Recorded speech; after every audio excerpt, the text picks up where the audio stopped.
Bonsoir à tous les amis.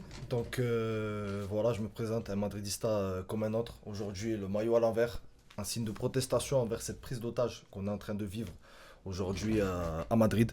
Excusez-moi, je vais cadrer un petit peu mieux. Voilà. Donc voilà, aujourd'hui, le titre de la vidéo, ça sera prise d'otage. En fait, pour la petite histoire, j'avais comme projet d'ouvrir une chaîne qui parlait d'actu du Real, donner mon avis, un peu débriefé, voilà. Je l'ai pas fait, je voulais le faire avec l'arrivée de Xabi Alonso au Real. J'ai eu la flemme, les gars, la vie, tout. Mais aujourd'hui, j'ai plus la flemme parce que j'en ai plein le cul, les gars. Voilà, sincèrement, voilà, la première vidéo sera démonétisée de toute façon.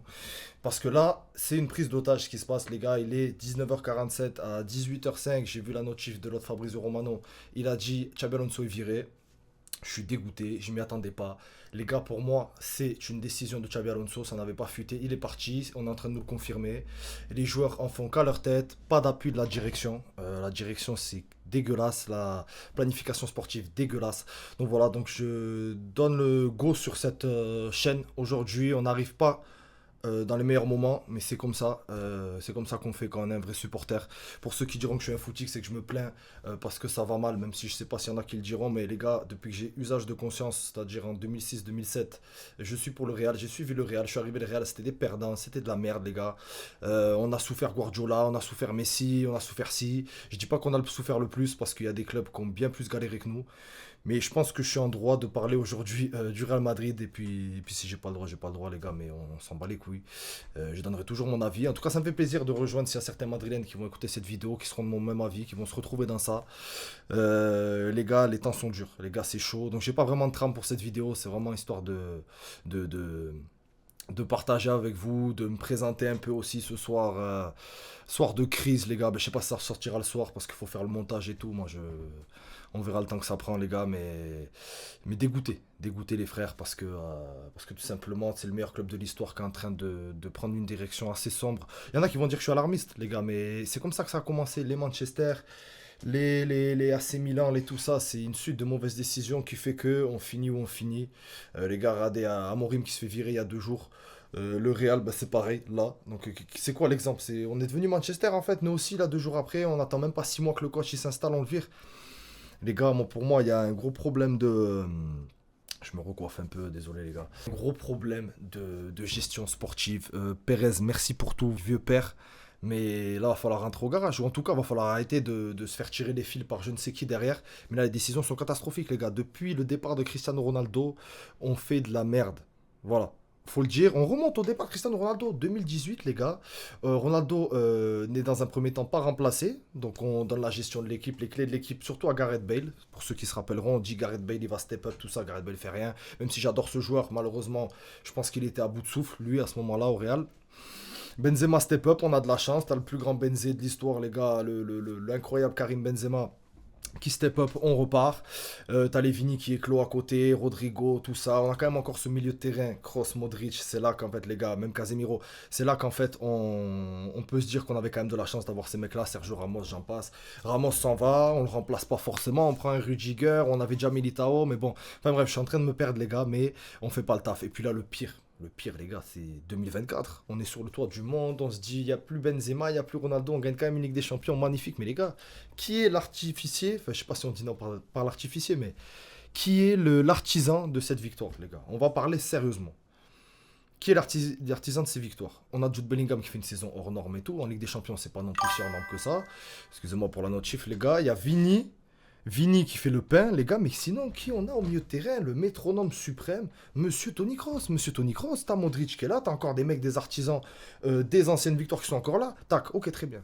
Fin de saison, Kroos il prend sa retraite, grand monsieur, franchement, merci pour tout, frérot, c'est incroyable. Et qu'est-ce qui se passe après? On le remplace pas. Voilà, donc déjà, bam, on se dit, ouais, c'est Bayo, ça va faire le taf, les gars, c'est Bayo, je le kiffe, faut arrêter les conneries, frère. T'aurais dû partir à Marseille, frérot, déjà cet été. Enfin, bref. On remplace pas, ok, bam. On fait une saison de plus. Modric qui nous a quand même bien aidé quand il est rentré du banc. Un mec expérimenté, bien pour une transition. Bon, il y a encore Ancelotti. Cet été, il fait la Coupe du Monde des clubs avec nous. Il a fait quand même du bien dans ses entrées et tout. Il y a une transition avec un nouveau coach. Un mec avec qui il a joué. Qui peut peut-être mieux comprendre ses idées que des jeunes qui n'ont jamais côtoyé un Xabi Alonso. Que fait la direction du Real?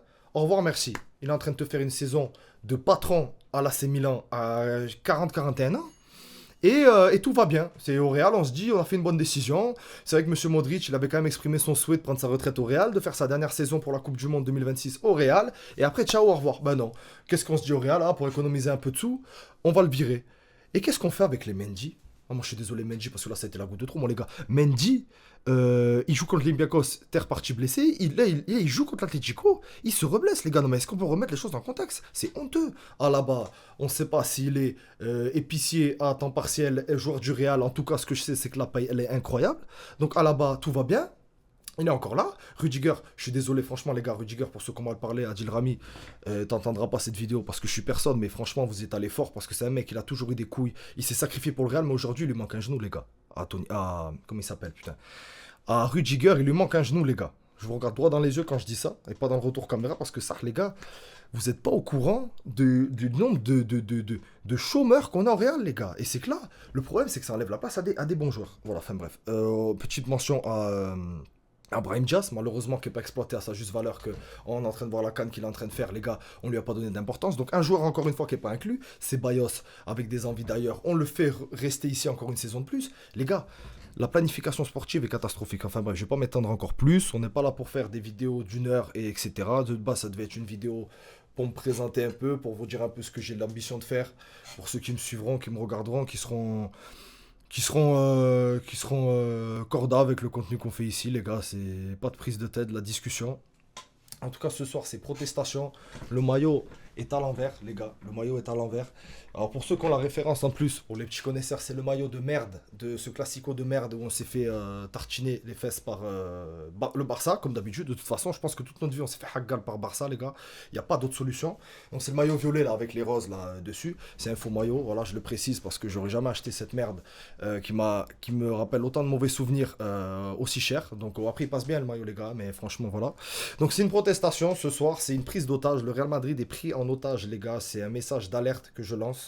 Le Real Madrid est pris en otage et on ne sait pas quand ça va s'arrêter. Parce que les gars, le futur là, on va en parler du futur, je vais faire d'autres vidéos, les gars. Moi c'est parti là, ce soir c'est parti. Je me suis dit, faut que je m'investisse dans les gars, j'ai plus les mots. Il faut que je m'investisse dans cette merde là, les gars. Moi, je voulais pas arriver. On a gagné avec des champions. Je fais une vidéo. Ouais, bonsoir, les gars. Je suis un nouveau youtubeur pour le Real Madrid. Tout se passe bien. Le Real va bien. Non, le Real va mal. Moi, c'est là que j'arrive. Je suis là, comme si j'étais José Mourinho. J'arrive dans ce vestiaire. Moi, je suis personne. Mais c'est même pas une question. Je les frappe, etc. C'est les gars, réveillez-vous. Vous jouez pour le plus grand club de l'histoire. Vous jouez pour le Real Madrid. Vous êtes payé des millions. Vous dormez bien. Vous baisez tout et n'importe quoi. Vous vous régalez. Vous n'êtes pas capable de suivre les préceptes d'une légende du football comme Xabi Alonso, humble, poli, éduqué, intelligent, les gars. Intelligent. Xabi Alonso, c'est un mec, il est là. Vous croyez vraiment qu'il aurait continué à se mettre dans des merdes avec certains joueurs? C'est-à-dire que tu vas me dire, Vinicius s'entend mal avec lui. Vous pensez, les gars, qu'un mec comme Xabi Alonso, il va continuer à s'embrouiller avec Vinicius, il va pas chercher à aller le voir, dire Vini, qu'est-ce qui se passe? Ok, je suis désolé, j'ai fait une mauvaise décision. Est-ce qu'on peut parler, mettre les choses en avant? Un dialogue, un homme avec du respect, un homme mature. Il l'a fait tout ça, les gars. Il l'a fait. Mbappé, qu'est-ce qui va pas? Mbappé, bon, ça allait bien avec Mbappé. Valverde, par exemple. Valverde, moi, il m'a déçu, les gars. Moi, Valverde, c'est un joueur que je kiffe énormément. Je suis déçu parce que tout ce qui est sorti sur lui, même s'il te met son coup franc là contre l'Atlético, on l'a tous choupé, les gars. Voilà, très bien. Mais c'est honteux, frère. Un capitaine, t'es censé être le futur capitaine du Real Madrid. T'as pas pris exemple aucunement ni sur Modric ni sur Kroos dans la mentale. Le coach, si ça te plaît pas comment il joue, eh ben, peut-être, pose-toi la question. C'est peut-être pas que ça te plaît pas comment il joue, c'est qu'en fait, t'as pas compris comment il voulait jouer, frère. Là, il y a un souci. Il y a un souci à ce niveau-là. Valverde qui représente pas du tout.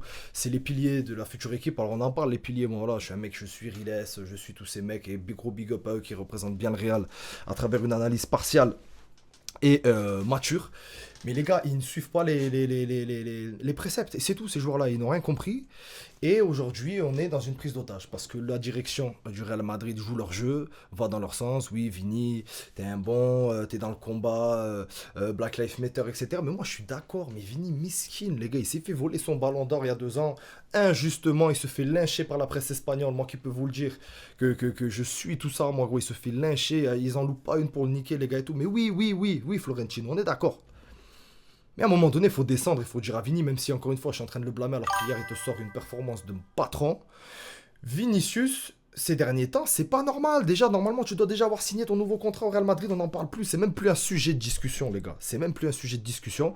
Et aujourd'hui, il entretient ce malentendu, sous prétexte que l'entourage, ouais, il y a Arabie Saoudite, il y a machin, il y a un truc, voilà. Enfin bref, vous savez déjà l'histoire. Molina, il en parle tout le temps. Il adore parler du Real, d'ailleurs, depuis qu'il y a Mbappé.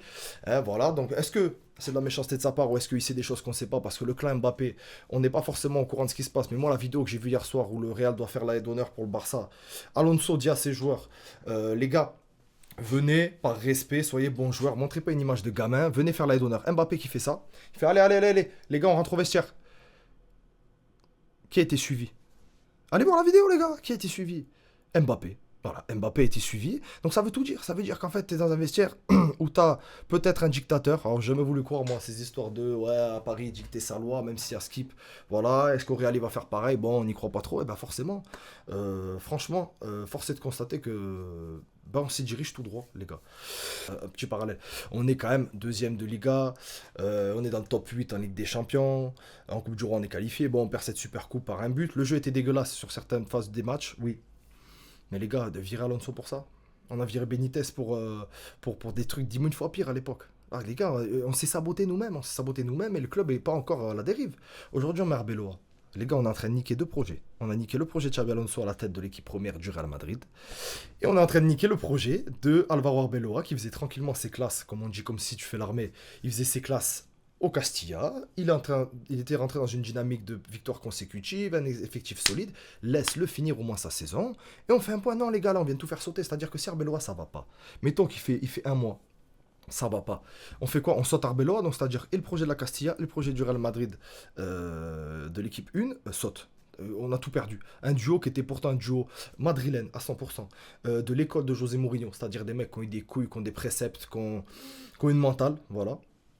On fait tout sauter, on fait sauter des systèmes de jeu entiers, et deux Madrilènes, deux Espagnols, des mecs, parce que qu'on le veuille ou non, quand c'est un Espagnol qui est là, qui comprend ce qui se passe autour de lui, il est beaucoup plus inclus, c'est des ex-joueurs du Real, des légendes, et là on fait sauter le duo, le binôme en 2-2 quoi. C'est quoi en fait le truc? C'est que là on va prendre des entraîneurs aléatoires après, et on va attendre que Modric et Kroos ils passent leur diplôme d'entraîneur dans 5-10 ans pour retrouver une certaine cohérence dans un coaching. Non les gars, je sais que je suis un peu extrémiste sur ça, mais voilà. Bon, enfin bref, voilà, c'est honteux. Je sais pas si la vidéo aura vraiment du sens sur la continuité, les gars. Moi, c'est un coup de gueule. Si certains frérots ont des états d'âme à partager avec moi, en tout cas, venez, on les partage, les frères, parce que il n'y a pas 10 000 solutions quand ça se passe mal. Faut en parler, faut aller parler à un professionnel, à un psy. Je rigole, les gars. Non, mais si on peut parler ici, en tout cas, et avoir un peu de partage entre nous, ça c'est avec plaisir, les gars. Moi, franchement, c'est une aventure. En fait, c'est une aventure qui débute dans le sombre. Bon, enfin, bref, en tout cas, le constat il est là, les gars. Je vais pas me répéter sur ce que j'ai dit avant. Voilà, au plaisir que vous m'ayez écouté. Si vous avez écouté ça en train de manger, en train de rouler, en train de peu importe, les gars, on est ensemble. Et ceux qui sont du Barça ou autres supporters, les gars, bienvenue aussi. On peut discuter dans le calme, dans la bienveillance. Moi, il y a beaucoup de respect pour tous ces clubs qui forment le foot de toute façon. Donc, je sais pas pourquoi je dis ça comme si j'étais président de la FIFA. Mais voilà, en tout cas, prise d'otage, les gars, help.